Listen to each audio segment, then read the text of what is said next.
500 साल पहले मेरे परिवार के हाथ दुनिया का सबसे बड़ा खजाना लगा था। फिर उनके साथ धोखा हुआ।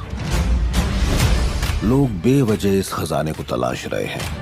तो गाइज आज की इस वीडियो में मैं आपको हॉलीवुड की top 8 best action, adventure, science fiction, horror, survival movies के बारे में बताने वाला हूँ, जिन मूवीज के अंदर आपको बहुत ही कमाल की स्टोरी साथ ही अच्छे खासे एक्शन सीन देखने को मिलेंगे। तो अगर आप भी वन टाइम वॉच के लिए कोई बढ़िया सी हॉलीवुड मूवी देखना चाहते हो तो वीडियो को बिना स्किप किए एंड तक जरूर देखना। तो चलिए गाइज बिना किसी देरी के वीडियो की शुरुआत करते हैं एक बहुत ही कमाल की मूवी से, जिसका नाम है आई एम लेजेंड। ये 2007 में रिलीज हुई एक हॉरर एक्शन सर्वाइवल मूवी है, जिसे IMDb की तरफ से 7.2 आउट ऑफ 10 की रेटिंग मिली हुई है। अब इस मूवी के अंदर में स्टोरी दिखाई जाती है हमारे अर्थ की, जहाँ पे अचानक से एक बहुत ही खतरनाक डेडली वायरस फैल जाता है, जिस वायरस के कांटेक्ट में जो कोई भी आता है वो कुछ ही टाइम के अंदर ज़ॉम्बी में कन्वर्ट हो जाता है। और अब ऐसे में इस डेडली वायरस की वजह से अर्थ की लगभग 99% से भी ज्यादा पॉपुलेशन ज़ॉम्बी में कन्वर्ट हो चुकी है। अब इसी बीच हमें स्टोरी दिखाई जाती है डॉक्टर रॉबर्ट की, जिसकी पूरी फैमिली इस वायरस की वजह से मारी गई है। और अब ऐसे में डॉक्टर रॉबर्ट जो कि किसी तरह इस वायरस से इन्फेक्टेड होने से बच चुका है, लेकिन अब उसका यहाँ पे सर्वाइव करना लगभग इम्पॉसिबल है, क्योंकि डॉक्टर रॉबर्ट को लगता है कि वो एक लौता इंसान है जो कि इस वायरस से इन्फेक्टेड नहीं हुआ। तो अब ऐसे में डॉक्टर रॉबर्ट आखिर इतने सारे ज़ॉम्बीज के बीच में किस तरह से सर्वाइव करता है, और आखिर क्या सच में डॉक्टर रॉबर्ट इस पूरे अर्थ के ऊपर एक लौता इंसान बचा हुआ है, और आखिर ये वायरस कैसे और क्यों फैला, और आगे जाके मूवी के अंदर क्या कुछ इंटरेस्टिंग चीजें होने वाली है, वो सब जानने के लिए आप इस मूवी को देख सकते हो। अब अगर आपने अभी तक इस मूवी को नहीं देखा तो मैं आपको हाईली रिकमेंड करूंगा कि आप इस मूवी को बिल्कुल भी मिस मत करना। और फिलहाल आप इस मूवी को हिंदी लैंग्वेज के साथ प्राइम वीडियो पे देख सकते हो। तो अब बात करते हैं नंबर 7 मूवी की, जिसका नाम है डेविल गेट। ये 2017 में रिलीज हुई एक हॉरर साईफाई मूवी है, जिसे IMDb की तरफ से 5.1 आउट ऑफ 10 की रेटिंग मिली हुई है। इस मूवी के अंदर हमें स्टोरी दिखाई जाती है एक सिंगल मदर की, जो कि अपने बेटे के साथ एक छोटे से टाउन में रहते हैं, लेकिन ऐसे में एक दिन अचानक से ये दोनों माँ बेटे वहाँ से गायब हो जाते हैं। अब ऐसे में इन दोनों के गायब होने के बाद 2 FBI एजेंट को उस छोटे से टाउन के ऊपर भेजा जाता है, ताकि वहाँ पे जाके वो दोनों पता लगा सके कि आखिर वो दोनों माँ बेटे कहाँ पे गायब हो गए। अब ऐसे में ये एजेंट्स वहाँ पे चले जाते हैं, लेकिन वहाँ पे रिसर्च करने के बाद इन दोनों को कुछ ऐसी मिस्टीरियस चीजों के बारे में पता चलता है, जिसकी वजह से ये दोनों एक बहुत ही बड़ी प्रॉब्लम में फंस जाते हैं। तो अब आखिर वो प्रॉब्लम क्या होने वाली है, और आखिर उस छोटे से टाउन की मिस्ट्री क्या है, और आखिर वो दोनों माँ बेटे अचानक से कहाँ पे गायब हो गए, वही सब कहानी जानने के लिए आप इस मूवी को देख सकते हो। अब मैंने सिर्फ आपको यहाँ पे मूवी की बेसिक कहानी बताई है। असल में मूवी के अंदर आपको बहुत ही कमाल की स्टोरी देखने को मिलेगी। अगर आपको एलियंस या फिर दूसरी दुनिया के ऊपर बनी हुई मूवीज देखना पसंद है तो आप इस मूवी को बिल्कुल भी मिस मत करना। और अगर आप इस मूवी को देखना चाहते हो तो फिलहाल आप इस मूवी को हिंदी लैंग्वेज के साथ जियो हॉटस्टार साथ ही प्राइम वीडियो पे देख सकते हो। तो अब बात करते हैं नंबर 6 मूवी की, जिसका नाम है रीबॉर्न। ये 2018 में रिलीज हुई एक action science fiction comedy movie है, जिसे IMDb की तरफ से 5.7 आउट ऑफ 10 की रेटिंग मिली हुई है। इस मूवी के अंदर हमें स्टोरी दिखाई जाती है एक आदमी की, जो कि कंप्यूटर प्रोग्रामिंग में बहुत ही ज्यादा पावरफुल होता है, जिसकी वजह से उसे एक दिन एक कंपनी के अंदर साइबर सिक्योरिटी का काम दिया जाता है। अब ऐसे में ये आदमी जो कि अपनी इस नॉर्मल जॉब से खुश होता है, लेकिन इसी बीच एक दिन उसे अपनी कंपनी की तरफ से एक सीक्रेट मिशन पूरा करने के लिए भेजा जाता है, जिसके बाद ये निकल जाता है अपने इस मिशन को पूरा करने के लिए। लेकिन ऐसे में इस मिशन के चलते ये आदमी एक बहुत ही बड़ी प्रॉब्लम में फंस जाता है। तो अब आखिर वो प्रॉब्लम क्या होने वाली है, और आखिर क्या ये आदमी अपने इस मिशन को पूरा कर पाएगा, और इस बीच मूवी के अंदर जो कुछ भी कमाल के एक्शन सीन वगैरह होते हैं वो सब जानने के लिए आप इस मूवी को देख सकते हो। अगर आप इस मूवी को देखना चाहते हो तो फिलहाल आप इस मूवी को हिंदी लैंग्वेज के साथ देख सकते हो। तो अब बात करते हैं नंबर 5 मूवी की, जिसका नाम है गॉन। ये 2012 में रिलीज हुई एक मिस्ट्री थ्रिलर सस्पेंस मूवी है, जिसे IMDb की तरफ से 5.9 आउट ऑफ 10 की रेटिंग मिली हुई है। इस मूवी के अंदर हमें स्टोरी दिखाई जाती है जिल नाम की एक लड़की की, जिसके पास्ट में उसके साथ कुछ ऐसा हादसा हुआ है जिसकी वजह से वो आज भी ठीक से सो नहीं पाती। अब ऐसे में जिल जो कि अपनी एक लौती बहन के साथ रहती है, लेकिन इसी बीच कहानी में ट्विस्ट दबाता है जब एक दिन अचानक से उसकी बहन मिस्टीरियस तरीके से गायब हो जाती है। अब ऐसे में जिल अपने बहन को ढूंढने की बहुत ही ज्यादा कोशिश करती है, वो पुलिस कंप्लेन भी करती है, लेकिन इसके बावजूद भी वो अपनी बहन को नहीं ढूंढ पाती। और अब इसी वजह से जिल खुद ही अपनी इन्वेस्टिगेशन शुरू कर देती है, ताकि वो अपनी लापता बहन को ढूंढ सके। तो अब ऐसे में क्या जिल अपनी लापता बहन को ढूंढ पाएगी, और आखिर उसकी बहन अचानक से कहां पे गायब हो गई, इसके पीछे की मिस्ट्री क्या है, वही सब कहानी जानने के लिए आप इस मूवी को देख सकते हो। अब मैंने सिर्फ आपको यहाँ पे मूवी की बेसिक कहानी बताई है। असल में मूवी के अंदर आपको दिमाग घुमा देने वाली स्टोरी साथ ही कुछ इस लेवल का सस्पेंस और थ्रिल एक्सपीरियंस करने को मिलेगा, जो कि डेफिनेटली आपको मूवी मूवी की एंडिंग तक बांध के रखेगा। अब अगर आपने इस मूवी को नहीं देखा तो मेरे हिसाब से आपको इस मूवी को बिल्कुल भी मिस नहीं करना चाहिए। तो अब बात करते हैं नंबर 4 मूवी की, जिसका नाम है डार्क नेचर। ये 2022 में रिलीज हुई एक एक्शन हॉरर एडवेंचर मूवी है, जिसे IMDb की तरफ से 5.4 आउट ऑफ 10 की रेटिंग मिली हुई है। अब इस मूवी के अंदर हमें स्टोरी दिखाई जाती है जॉय नाम की एक औरत की, जिसका हस्बैंड उसके ऊपर बहुत ही ज्यादा टॉर्चर करता है, जिसकी वजह से एक दिन जॉय अपने दोस्तों के साथ एक थेरेपी के चलते जंगल के अंदर ग्रुप कैंपिंग करने के लिए चली जाती है। अब ऐसे में इस जंगल के अंदर जाने के बाद जॉय को कहीं न कहीं लगता है कि कोई आदमी है जो कि उनका पीछा कर रहा है, और ऐसे में जॉय इसके बारे में अपनी फ्रेंड्स को भी बताती है, लेकिन कोई भी उसकी बातों पे यकीन नहीं करता। लेकिन कहानी में ट्विस्ट तो आता है जब आगे जाके अचानक से उनकी एक फ्रेंड गायब हो जाती है, और अब इसी बीच इन लोगों को पता चल जाता है कि इस जंगल के अंदर एक बहुत ही खतरनाक किलर या फिर एक बहुत ही खतरनाक क्रिएचर है, जो कि अब इनके पीछे पड़ चुका है इन्हें मारने के लिए। तो अब ऐसे में ये लोग अपने आप को उस खतरनाक क्रिएचर या फिर किलर से कैसे बचाएंगे, और आगे जाके इन लोगों के साथ क्या कुछ भयानक चीजें होने वाली है, वो सब जानने के लिए आप इस मूवी को देख सकते हो। अब भले ही इस मूवी को IMDb की तरफ से इतनी कुछ खास रेटिंग नहीं मिली, लेकिन अगर आप इस तरह की स्लैशर या फिर सर्वाइवल टाइप की मूवीज देखना पसंद करते हो तो आप इस मूवी को वन टाइम वॉच के लिए जियो हॉटस्टार पे देख सकते हो। तो अब बात करते हैं नंबर 3 मूवी की, जिसका नाम है सर्वाइव। ये 2024 में रिलीज हुई एक एक्शन सर्वाइवल थ्रिलर मूवी है, जिसे IMDb की तरफ से 5.6 आउट ऑफ 10 की रेटिंग मिली हुई है। अब इस मूवी के अंदर हमें स्टोरी दिखाई जाती है टॉम नाम के एक आदमी की, जो कि एक दिन अपनी पूरी फैमिली के साथ एक बोट को लेकर बीच समंदर में घूमने के लिए चला जाता है, ताकि वहाँ पे जाके वो अपने फैमिली वेकेशन को एंजॉय कर सके। लेकिन ऐसे में बीच समंदर में जाने के बाद अचानक से आसमान से कुछ बहुत बड़े एस्ट्रॉइड हमारे अर्थ से आके टकरा जाते हैं। अब ऐसे में ये फैमिली बीच समंदर में होती है, जिसकी वजह से ये लोग पूरी तरीके से सेफ होते हैं। लेकिन इसी बीच कहानी में ट्विस्ट तो बताया जब अचानक से इन्हें पता चलता है कि समंदर का पूरा पानी अचानक से गायब हो चुका है, यानी कि ये लोग बीच समंदर में फंस चुके एक ऐसे समंदर के अंदर जहाँ का पानी पूरी तरीके से गायब हो चुका है, और ऊपर से समंदर के खतरनाक जानवर भी इनके पीछे पड़ जाते हैं इन्हें मारने के लिए। तो अब ऐसे में ये फैमिली आखिर यहाँ पे कैसे सर्वाइव करेगी, और आखिर हमारे पूरे समंदर का पानी अचानक से कहाँ गायब हो गया, वही सब कहानी जानने के लिए आप इस मूवी को देख सकते हो। और अगर आप इस कमाल की सर्वाइवल मूवी को देखना चाहते हो तो फिलहाल आप इस मूवी को हिंदी लैंग्वेज के साथ प्राइम वीडियो पे देख सकते हो। तो अब बात करते हैं नंबर 2 मूवी की, जिसका नाम है क्विक। ये 2011 में रिलीज हुई एक एक्शन थ्रिलर मूवी है, जिसे IMDb की तरफ से 5.6 आउट ऑफ 10 की रेटिंग मिली हुई है। अब इस मूवी के अंदर हमें स्टोरी दिखाई जाती है एक लड़के की, जो कि एक दिन अपनी गर्लफ्रेंड के साथ अपनी बाइक के ऊपर एक लॉन्ग ड्राइव के ऊपर जाने वाला होता है। लेकिन इसी बीच रास्ते में जाने के बाद अचानक से उसे एक अनजान कॉल आता है, जो उसे बताता है कि असल में उसकी गर्लफ्रेंड के हेलमेट के ऊपर एक बहुत ही खतरनाक बॉम्ब लगा हुआ है, जो कि किसी भी टाइम ब्लास्ट कर सकता है। अब ऐसे में अगर ये लड़का अपनी गर्लफ्रेंड की जान बचाना चाहता है तो उसे उस बॉम्बर की कही गई हर एक बात को मानना होगा, जिसके बाद ये लड़का उसकी हर एक बात को मानने लग जाता है। तो अब आखिर क्या ये लड़का अपनी गर्लफ्रेंड की जान बचा पाएगा, और आखिर वो बॉम्बर कौन है, आखिर उस लड़के की गर्लफ्रेंड के ऊपर उसने बॉम्ब क्यों लगाया, वही सब कहानी जानने के लिए आप इस मूवी को देख सकते हो। अब इस मूवी के अंदर आपको कमाल की स्टोरी के साथ साथ बहुत ही तगड़े लेवल के एक्शन सीन देखने को मिलेंगे। अगर आप एक बढ़िया सी नॉन स्टॉप एक्शन वाली मूवी देखना चाहते हो तो आप इस मूवी को बिल्कुल भी मिस मत करना, और अगर आप इस मूवी को देखना चाहते हो तो फिलहाल आप इस मूवी को हिंदी लैंग्वेज के साथ देख सकते हो। तो फाइनली हमारी लिस्ट के नंबर 1 पे आपको एक बहुत ही कमाल की एक्शन मूवी देखने को मिलने वाली है, जिसका नाम है जॉन विक चैप्टर 1। ये 2014 में रिलीज हुई एक non stop action thriller movie है, जिसे IMDb की तरफ से 7.5 आउट ऑफ 10 की रेटिंग मिली हुई है। अब इस मूवी के अंदर हमें स्टोरी दिखाई जाती है जॉन विक नाम के एक बहुत ही खतरनाक कॉन्ट्रैक्ट किलर की, जो कि अपनी वाइफ के डेथ के बाद अपनी पुरानी लाइफ को छोड़ के एक नॉर्मल लाइफ जीने लग जाता है। लेकिन इसी बीच एक दिन अचानक से जॉन विक के घर के अंदर कुछ बहुत ही खतरनाक लोग घुस जाते हैं और उसके पेट को मार के उसकी गाड़ी को चुरा के चले जाते हैं। और अब ऐसे में जॉन विक, जो कि अपने पेट की मौत का बदला लेना चाहता है, जिसकी वजह से वो निकल जाता है उन लोगों को ढूंढ के उन्हें मारने के लिए। तो अब आखिर क्या जॉन विक अपना बदला ले पाएगा, और इस बीच मूवी के अंदर आपको जो कुछ भी तगड़े लेवल के एक्शन सीन देखने को मिलेंगे वो सब जानने के लिए आप इस मूवी को देख सकते हो। अब मुझे पता है आप में से ज्यादातर लोगों ने ऑलरेडी इस मूवी को देख रखा है, लेकिन अगर आप में से किसी ने अभी तक इस मूवी को नहीं देखा तो आप इस मूवी को बिल्कुल भी मिस मत करना। और अगर आप इस मूवी को देखना चाहते हो तो फिलहाल आप इस मूवी को हिंदी लैंग्वेज के साथ प्राइम वीडियो पे देख सकते हो। तो चलिए गाइस, उसी के साथ हमारी आज की वीडियो को इधर ही खत्म करते, मिलते और किसी नई और इंटरेस्टिंग वीडियो के साथ। तब तक के लिए आप इन सारी मूवीज को देख के एंजॉय करो।